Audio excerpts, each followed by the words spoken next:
Do you have a 2007 to a 2014 Cadillac Escalade? Well, I just traded up to a 2008 Cadillac Escalade ESV with a 6.2 Vortex engine in it. If you have one of these years, you probably want to check out my channel. In there, I will show you tons of repairs that you can do yourself with very little tools. It'll save you tons of money than rather you going to the dealership to have the work done. Just click up on the right-hand corner and it'll take you to my playlist.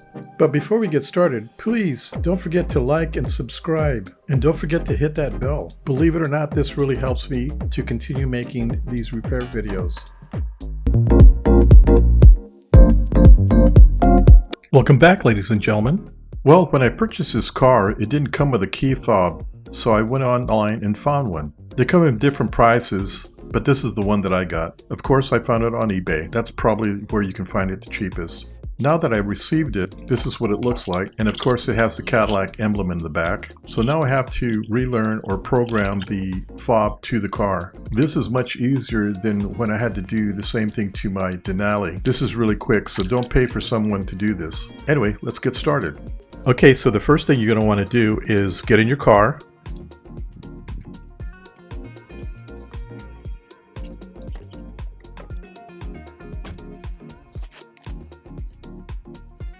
What you're going to do is you're going to take your key and turn your key twice. Like you're going to start your car, but don't start it. Just turn the key on twice and your dash light should come up. Okay, now we're going to put our attention to the right side of the steering wheel there, and we're going to go to the Driver's Information Center, or the DCI. You're going to see 4 buttons.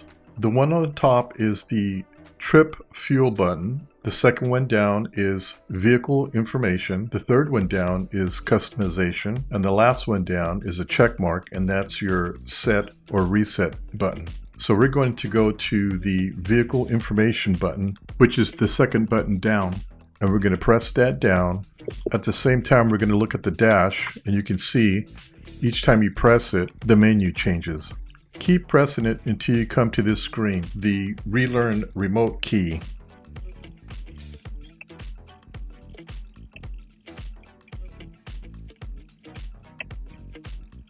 Okay, this is the screen you want to be on. Notice it says press check. So the next step we're going to do is we're going to go to the DCI and we're going to go to the check button, which is on the bottom, and we're going to hold it down, which is going to take us to another screen. You'll hear a beep, and the correct screen that you'll be looking at will say Remote Key Learning Active. The next step, unlike my Denali, you don't have to rush. Just grab your key fob and you're going to press the 2 top buttons, the lock and unlock. Push both buttons at the same time for 5 seconds. As you're pressing the both buttons down for 5 seconds, you're going to hear 2 quick beeps. Like that. That sound. You've now reprogrammed or relearned your key fob. The last thing you need to do now to complete the relearn is turn off your key.